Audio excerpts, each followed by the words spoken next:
Okay, I don't know what I'm doing here. I know this is not the typical intro to one of my videos. Welcome back, everyone, to another reaction video. Is that better? But when I dive into things that I know are going to be, well, let's say, inflammatory in the comment section, I start it this way. I've done it a number of other times. I saw someone share this video. It actually came out yesterday. And it was shared in a WhatsApp group that I'm a part of with a bunch of other prominent history YouTubers. And someone was like, hey, who wants to take a crack at this? And I'm like, I hadn't heard anything about it, but I saw the title and I thought, I want to take a crack at this. It's the moment that Tucker Carlson uncovered the demonic origins of World War I. I'll put the link in the description if you want to check it out without my commentary. I have no idea where this is going. But I see World War I, I have to comment on it. World War I is one of the things that I'm most passionate about talking about in history. I've got a World War I podcast. I've got a World War I side YouTube channel.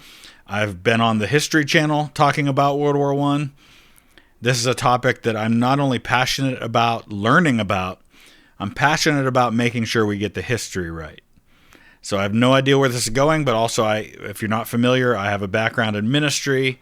Been a pastor for most of my adult life, so I'm coming at this from both the spiritual and also the historical aspect, and I'm sure that's what we're doing here. And I really, really, really have my fingers crossed that this is not going to devolve into, it was the Jews. I don't know if that's what's going to happen. I really hope it isn't, because that's not what happened. All right, let's take a look. Let's hear what they have to say. Is there a story you've covered in the last few, or just a story you've covered at all, where at the beginning you took a much more secular, much more cut and dried approach to it, that now, if you today had covered that back then, you would see it in a different way? Every story. I mean, especially war, which I have covered in person and certainly talked a lot about over the years. All right, so I guess what they're getting at here is the idea that, is there a spiritual component behind historical events, looking at it from a spiritual perspective. And as a Christian, I would, of course, absolutely agree with that. I do see, just biblically speaking, as a Christian, that spiritual forces are at work influencing the world for good and for ill. How much? And does that completely just take away the human factor? No, of course not. I mean, we have free will, we make decisions, and people sometimes make horrific decisions. Is it influenced spiritually? Yeah, I'm sure it is. I just saw it as a product, the sort of failure of statecraft and nations act rationally. One country wants this territory either to conquer or to reclaim it, and this country doesn't want to give it up, and so they have a war over it. That said, World War I, at least on the surface, doesn't start as a war over territory. It's more a war of ideology and a war of, it's more about a Cold War becoming hot, right? It's the balance of power potentially shifting in Europe and countries looking across their borders and seeing who's going to be the big dog 20 years from now and thinking, how do we keep that from happening and how do we stay on top? I had a very secular understanding of war. And it was the First World War that changed my view probably 15 years ago. Well, what would it be, 10 years ago? So the anniversary of the outbreak of the war, 1914. There was a series of symposia in Europe on what was that? It destroyed Christian Europe and for maybe forever. And the apogee of human civilization was 1913, obviously. Right. And then it was destroyed and it never recovered. I don't know if I'd agree with that. I mean, the idea of destroyed Christian Europe. I mean, a lot of things have turned Europe more secular, and I don't think World War I was the moment when that happened. It had been happening for generations at that point. And the idea that somehow Europe was this idyllic playground where everybody got along before World War I. Come on. Franco-Prussian War, the wars that happened in the 1860s, the Schleswig-Holstein War, the war between Germany and Austria. You have the Napoleonic Wars. My God, that was a bloodbath. You have the 30 Years' War back in the, several centuries earlier to that. The 7 Years' War in between. I mean, it's never been peace. And a bunch of other empires fell, including the Ottoman and Austro-Hungarian and all this stuff. It's like it reshuffled the map and gave rise not just to the Second World War, but to the world that we now live in. So like, how did it start?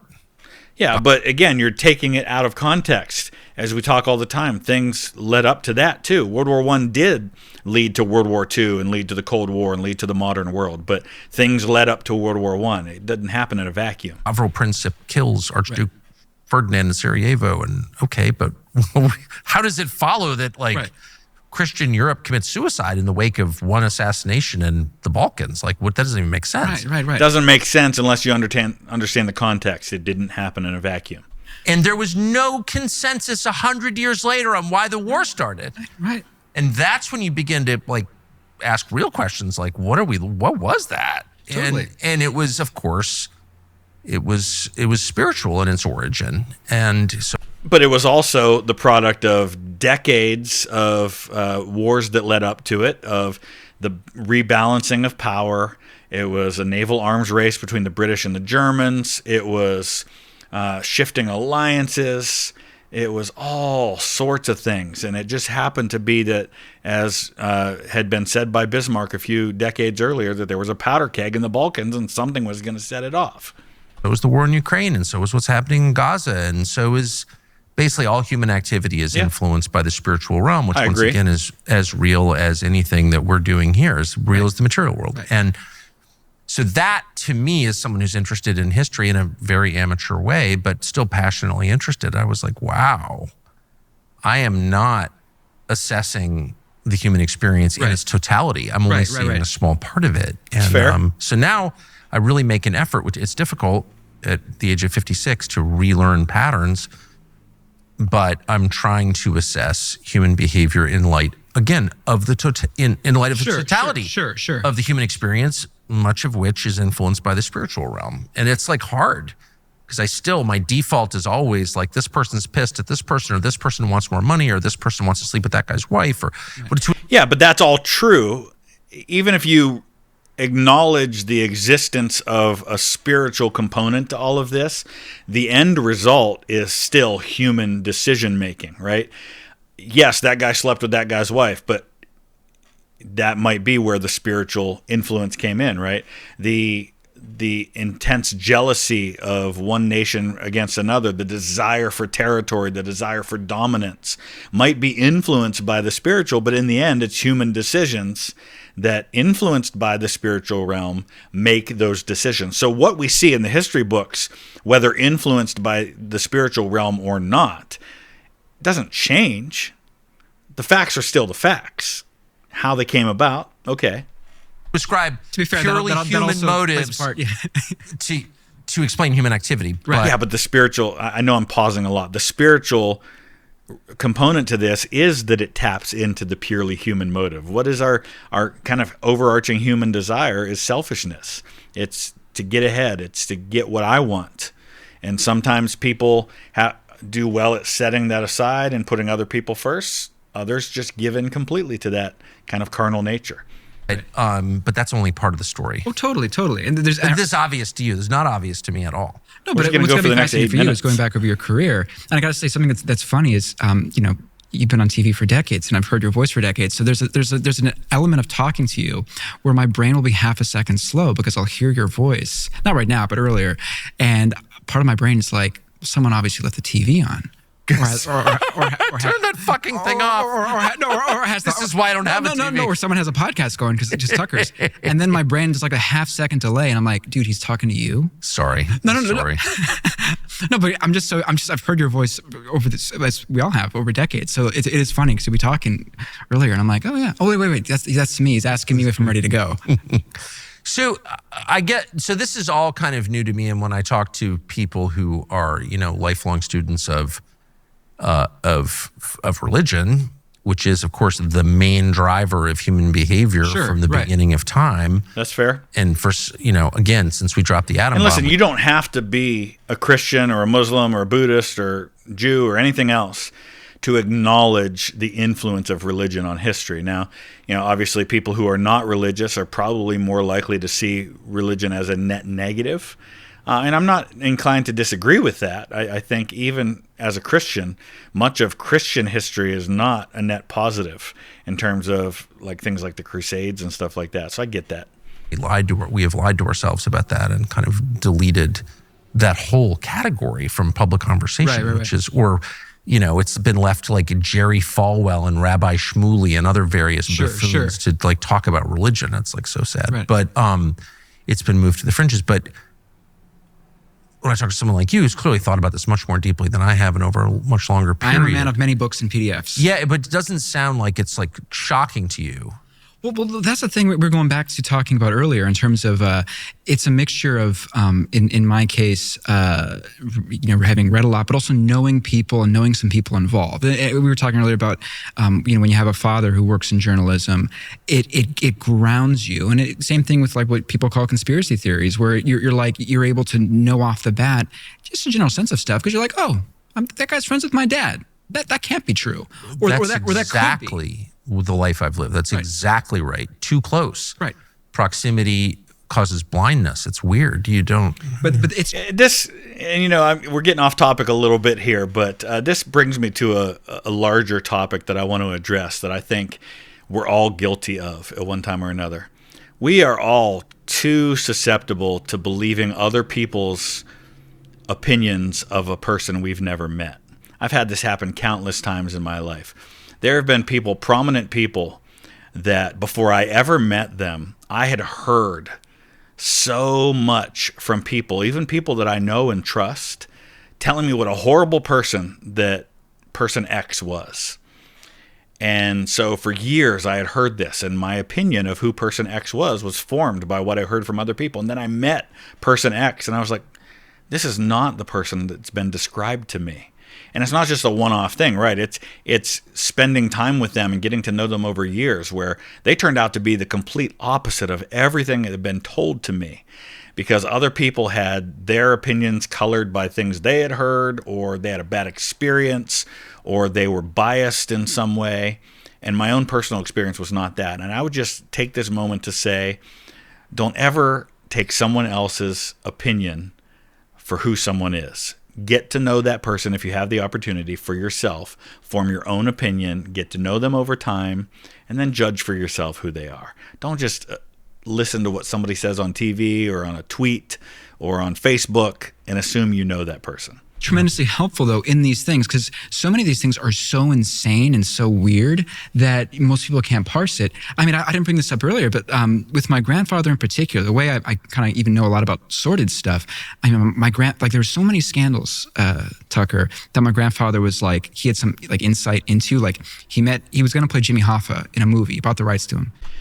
So he kept referring to his grandfather as though he was like a famous actor or something. So I had to look it up, and apparently his grandfather was actor Robert Conrad. So a little context there. This guy's name is Conrad Flynn. He met Jimmy Hoffa, hung out with him in Fort Lauderdale a week before Hoffa died. One of his best friends was killed by the Manson family. On the other side of my family, the Ted Kennedy crash in Chappaquiddick, his lawyers called my grandmother's house accidentally. They were trying to call the Harborview Hotel, which was one digit off, 3337 versus 3377. So, his lawyers accidentally called my grandmother and goes, Ted there?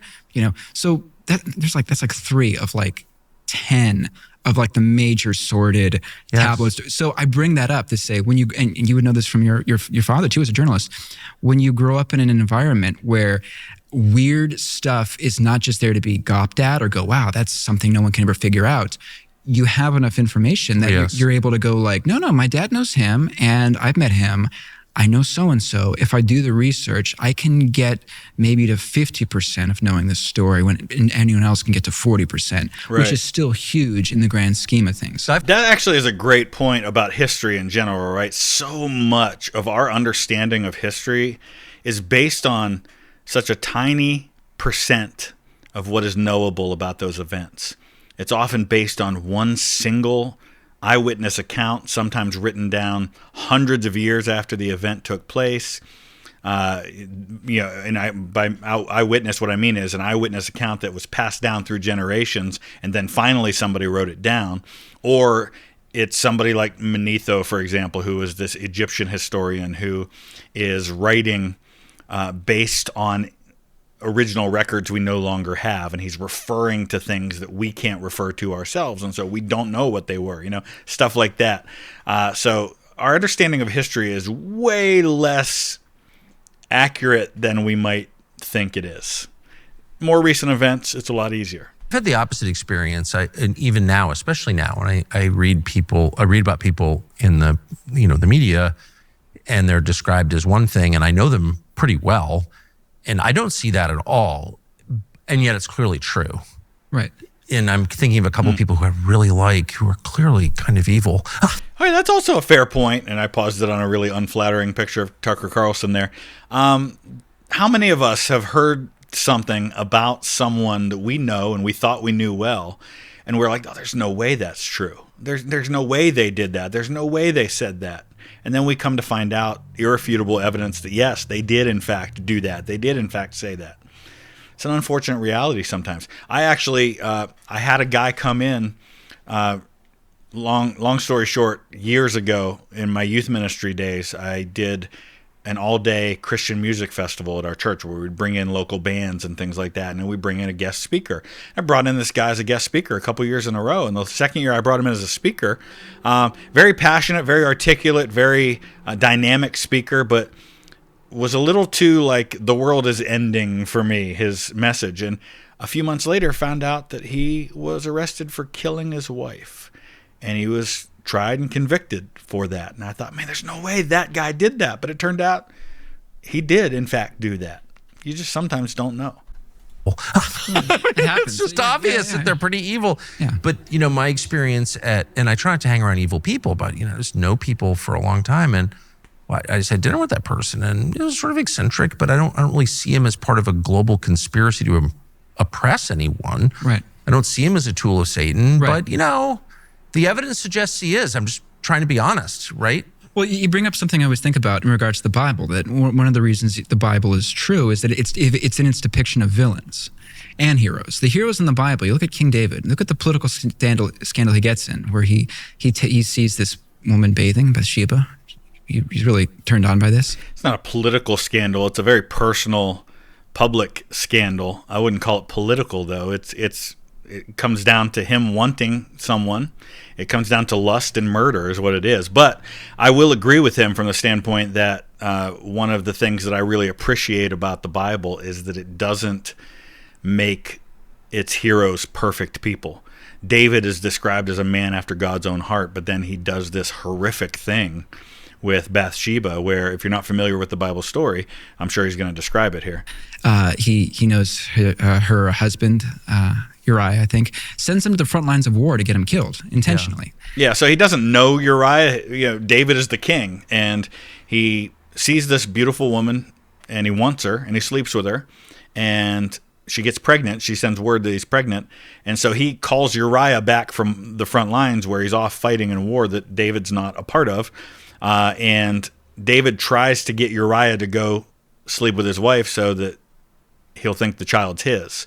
And when Uriah is too honorable a man to go sleep with his wife when his buddies are off fighting on the front lines, David gives orders to his general to put Uriah on the front line and then pull the troops back and get him killed so that he can cover it up. That would be a gnarly political scandal for anyone. That is a pure act of evil. Yeah. But that is what people, including heroes, can get up to. Yep. And then if you look at the villains in the Bible, if you look at like even say Pharaoh. Pharaoh, most feelings in human life are most emotions are mixed emotions, and people are ambivalent and ambiguous. Pharaoh, at numerous times, he wants to set the Hebrews free. He wants to set the Jewish people free. He goes, surely, I forget what plague it was, where he's like, my goodness, that was rough. But God prevented him from doing it. Right. But God is sovereign and does that in all of our lives. Not sure I would say God prevented it. What it says is God hardened his heart. And there's a lot of debate about exactly what that means, but we're getting off topic. I'm not sure what any of this has to do with the demonic origins of World War I, though. Seems like we've really strayed from the title here. But he, God even says God hardened his heart. Exactly. So God chose to make him such, where he decides at the last moment, actually, I'm not going to set you free. I can't do that. And if you look at Pontius Pilate, he wants to set. He at some point he flips and he's like, this guy is innocent. My wife is having dreams about this man. That's another thing that's underreported in history. Wife as soothsayer / dreamer. Yeah. I mean, your wife has many times been like, I have a bad feeling about this guy, Tucker. Don't have him on your show. And her intuition is such that even though there's no necessarily hard evidence, it's your wife's take on stuff. Yeah, and that's a fair point to make, that we should, I'm not saying we should always listen to the people in our lives, but in making decisions about things in our lives, we absolutely need to listen to the counsel of people in our lives who can see things from a perspective that maybe we can't see. We're blinded by our biases, by our emotions, by our feelings. Sometimes we need people who are outside of that to step in. And this is why it's so important to get back to the topic of World War I and things like that. It's so important that people in significant positions of power and authority and decision-making surround themselves with voices that might challenge them instead of just yes men, right? Imagine if, for example, Kaiser Wilhelm or Tsar Nicholas had listened to different voices, because they had people in their lives who were saying this is a bad idea, we should not let this get to war. But they had other people who, especially military voices, who were saying, no, we need to fight, we need to mobilize, this is our opportunity, let's destroy them. And unfortunately, in all too many cases, in the lead up, in the diplomatic crisis that led to World War I, the wrong voices prevailed. You don't ignore it, but I have ignored it, and you're like, I've actually never listened to that. I've been married 34 years as of Saturday, and it's like a joke in my house. I told you he was bad. I don't know. He's hilarious. He seemed like a good guy to me. That's hilarious. Yeah. So you'd be the Pontius Pilate where she's like, don't arrest this man. I had a dream. 100%. And you're like, whatever. I'm doing my work right now. I'm very shallow. So someone who's amusing or fun to have dinner with, I just get swept away. I like that guy. You know what I mean? All right, so I was prepared for the worst going into that video, but I'm actually just a little bit disappointed that there wasn't more of a conversation about what the topic said it was. But if you want to talk more about the origins of World War I, I'm going to put the links to some videos in the description, as well as pin in the comment section a playlist of videos about World War I. I'd also encourage you to check out my channel, Stories of the Great War, which the link to my other channels is in every video that I post, as well as the Stories of the Great War podcast, which I actually just uploaded a new episode today on the Battle of Belleau Wood. Had a lot of fun putting that one together, so check it out. Thanks for watching.